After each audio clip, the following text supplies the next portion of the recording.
நண்பர்களே, உத்தரப்பிரதேசம், உத்தராகண்ட், இமாச்சல பிரதேசம், லடாக் மற்றும் அருணாச்சல பிரதேசம் தவிர வேறு பல மாநிலங்கள் சில காலத்திற்கு பிறகு மறைந்துவிடும் என்று நாங்கள் உங்களிடம் கூறினால் அவர்களின் பெயர்கள் இந்திய வரைபடத்திலிருந்து அழிக்கப்படும்.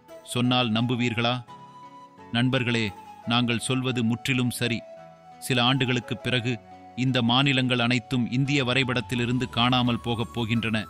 ஏனென்றால் திபெத்தின் கீழுள்ள டெக்டோனிக் தட்டு நிலத்தில் மூழ்கி வருகிறது. இது தொடர்ந்து கீழ் நோக்கி சென்று கொண்டிருக்கிறது. கூடுதலாக யூரேஷன் தட்டு கொண்ட பகுதி மேல் நோக்கி நகர்ந்து விரிவடைகிறது. இதன் காரணமாக இந்தியா இரண்டாக பிரிக்கப்பட உள்ளது. நண்பர்களே, இன்றைய வீடியோ ஒவ்வொரு இந்தியருக்கும் அவசியமானதாக இருக்கப் போகிறது. ஏனெனில் இந்த வீடியோவில் நாம் அரசாங்கத்தின் கவனத்தை ஈர்க்காத ஒரு பிரச்சனையை பற்றி பேசுகிறோம். ஆனால் சில காலத்திற்கு பிறகு இந்த பிரச்சனை மிகப்பெரியதாக இருக்கும். நண்பர்களே, இமயமலை தட்டை சுற்றி நிறைய நிலநடுக்கங்கள் உணரப்பட்டிருப்பதும் தேடலில் கண்டறியப்பட்டுள்ளது. இமயமலை எப்படி உருவானது தெரியுமா? இமயமலை இந்தியாவின் இடப்பெயர்ச்சியால் உருவானது. சமீபத்தில் அமெரிக்கா ஒரு அறிக்கையை வெளியிட்டது. அந்த அறிக்கையில் இந்தியாவின் மேற்பரப்பு தற்போது 2 பகுதிகளாக பிரிந்து வருவது கண்டறியப்பட்டுள்ளது. இரண்டாக பிளவதற்கான காரணம் என்ன? எங்களுக்கு முழு விவரமாக தெரியப்படுத்துங்கள். ஆனால் அதற்கு முன் டெக்டோனிக் தட்டு என்றால் என்ன என்பதை அறிந்து கொள்வோம்.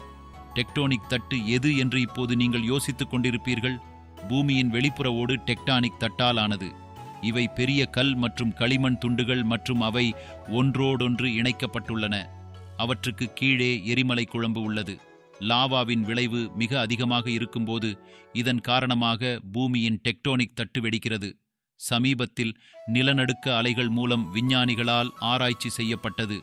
அதில் இந்தியாவின் டெக்டோனிக் தட்டில் நிறைய விரிசல் ஏற்பட்டுள்ளதாக தெரிவிக்கப்பட்டுள்ளது. இதன் காரணமாக வரும் காலத்தில் இது மிகவும் கடினமாக இருக்கும். இந்திய விஞ்ஞானிகள் சமீபத்தில் வெளிப்படுத்தியதை பார்த்தால் நீங்கள் மிகவும் அதிர்ச்சியடைவீர்கள். இந்தியாவின் திபெத்தில் தெற்கு பகுதியில் பாறைக்கோளம் மற்றும் அஸ்தெனோஸ்பியர் எல்லையில் இயக்கம் மிகவும் அதிகரித்து வருகிறது. நண்பர்களே, திபெத்தில் போராட்டம் மிகவும் அதிகரித்து வருகிறது.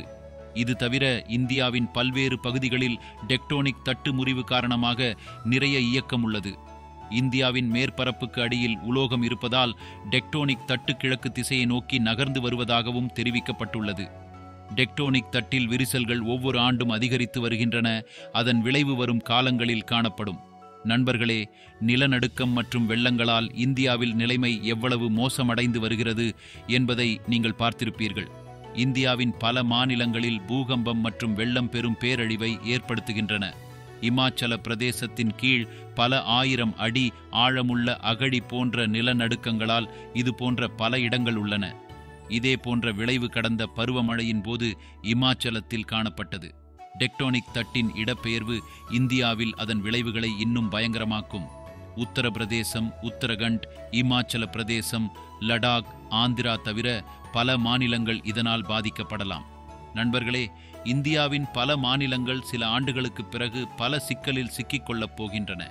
இது தவிர மற்ற நாடுகளை பற்றி நாம் பேசினால் அதன் பெரிய அதிர்வுகள் ஆப்பிரிக்காவிலும் உணரப்பட்டுள்ளன. இத்தகைய நடவடிக்கைகள் ஆப்பிரிக்காவில் தொடர்ந்து கவனிக்கப்பட்டு வருகின்றன. இது ஆப்பிரிக்காவில் சில ஆண்டுகளுக்கு பிறகு நிலம் 2 பகுதிகளாக பிரிக்கப்படப் போகிறது என்பதை நிரூபிக்கிறது. ஆப்பிரிக்காவில் உள்ள நிலத்தை 2 பகுதிகளாக பிரித்தால் இங்குள்ள காலி இடத்தில் ஒரு ஆறு அல்லது நீர் பகுதி உருவாகும் என்று விஞ்ஞானிகள் கூறுகின்றனர். ஆப்பிரிக்காவுடன் 54 நாடுகள் இணைந்துள்ளன. ஆப்பிரிக்காவை 2 பகுதிகளாக பிரித்தால் அதன் தாக்கம் மற்ற 54 நாடுகளிலும் காணப்படும். ஆப்பிரிக்காவை பற்றி நாம் பேசினால் சோமாலியா தட்டு ஆப்பிரிக்காவில் உடைவதற்கான அதிக ஆபத்தில் உள்ளது. சோமாலியா தட்டு ஆப்பிரிக்காவில் இருந்து பிரிந்தால் ஆப்பிரிக்கா அதன் பெரும் இழப்புகளை காண வேண்டியிருக்கும். இது நடந்தால் ஆப்பிரிக்காவுடன் தான்சானியா, கென்யா மற்றும் மசாமியன் போன்ற இடங்களிலும் இதன் விளைவை காண முடியும். நண்பர்களே, கடந்த பல ஆண்டுகளில் இந்தியா பல பயங்கரமான காட்சிகளை கண்டுள்ளது. கடந்த ஆண்டும் இமாச்சல பிரதேசத்திலும் உத்தரகாண்டிலும் பெரும் அழிவு ஏற்பட்டது. டெக்டோனிக் தட்டு தொடர்ந்து ஆபத்தான முறையில் விரைவாக உடைந்து கொண்டிருந்தால் வரும் சில ஆண்டுகளில் அதன் மிகப்பெரிய தாக்கத்தை நாம் காண்போம். இமாச்சல பிரதேசம், உத்தரகண்ட், லடாக், மிசோரம் ஆகிய மாநிலங்களில் நிலம் மிகவும் மூழ்கிவிட்டது. ஒவ்வொரு ஆண்டும் விஞ்ஞானிகளால் அறிக்கை வெளியிடப்படுகிறது. இதில் இந்த ஆய்வுகள் அனைத்தும் நிலநடுக்க அலை மற்றும் பிற நடவடிக்கைகளின் அடிப்படையில் செய்யப்பட்டுள்ளன. இன்றைய காலகட்டத்தில் எவ்வளவு மாசுபாடு ஏற்பட்டுள்ளது என்பதை நாம் அனைவரும் அறிவோம். காற்று மாசுபாடு தவிர நீர் மாசுபாடு, ஒலி மாசுபாடு, நில மாசுபாடும் அதிக அளவில் நடந்து வருகிறது. இது நிச்சயமாக பூமியில் எங்கோ ஒரு நேரடி தாக்கத்தை ஏற்படுத்துகிறது. மாசுபாடு அதிகரித்து வருகிறது. இதன் காரணமாக ஓசோன் படலமும் பெரும் தாக்கத்தை ஏற்படுத்தி வருகிறது. முன்பு வெள்ளம், பூகம்பம் மற்றும் பஞ்சம் போன்ற சூழ்நிலைகள் மிகவும் அரிதானவை. ஆனால் இன்றைய காலகட்டத்தில் நிலநடுக்கங்களும் அதிகமாக வரத் தொடங்கியுள்ளன. பூமிக்கு அடியில் அதிக அளவு எரிமலைகள் இருப்பதாகவும், இந்த எரிமலைகள் உச்சத்தில் இருக்கும்போது பூமி இங்கிருந்து இழுக்கப்படுவதாகவும், நிலநடுக்கம் அல்லது தரைவெடிப்பு போன்ற அறிகுறிகள் இருப்பதாகவும் விஞ்ஞானிகள் கூறுகின்றனர். ராஜஸ்தான், இமாச்சல பிரதேசம், ஹரியானா, உத்தரப்பிரதேசம் ஆகிய மாநிலங்களுக்கு அருகே சில பகுதிகளில் நிலநடுக்கம் உணரப்படுவதை நீங்கள் கவனித்திருக்கலாம். பார்த்தால் எங்காவது மாசுபாடு காரணமாகவும் வானிலை மாறுவதாலும் பூமியில் நிறைய தாக்கம் ஏற்படுகிறது. மாறிவரும் சுற்றுச்சூழல் காரணமாக வளிமண்டலம் பாதிக்கப்படுகிறது. பூமியின் மற்ற பகுதிகளும் பெரும் தாக்கத்தை சந்தித்து வருகின்றன. மாசுபாட்டை ஏதோ ஒரு வகையில் தடுக்க இந்திய அரசு முயற்சிகளை மேற்கொண்டு வருகிறது. ஆனால் பல லட்சம் முயற்சிகளுக்கு பிறகும் மாசுபாடு கட்டுப்படுத்தப்படவில்லை. விஞ்ஞானிகள் இப்போது டெக்டோனிக் தட்டின் இடமாற்றம் பற்றிய தகவல்களை பெற்ற விதம், இதன் காரணமாக விஞ்ஞானிகளின் பதற்றம் மிகவும் அதிகரித்து வருகிறது. இனி விஞ்ஞானிகள் கூறுவது என்ன என்பது தெரியவரும். அவர் சொல்வது சரியா தவறா? விஞ்ஞானிகளின் தேடல் முன்னேறும்போது இது குறித்த கூடுதல் தகவல்கள் கிடைக்கும். இந்த திட்டம் தொடர்பான ஒவ்வொரு புதுப்பிப்பும் முதலில் எங்களால் உங்களுக்கு வழங்கப்படும். நண்பர்களே, டெக்டானிக் தட்டு இடம் பெயர்வதால் இந்தியா 2 பகுதிகளாக பிரிக்கப்படுமா என்று நீங்கள் நினைக்கிறீர்களா?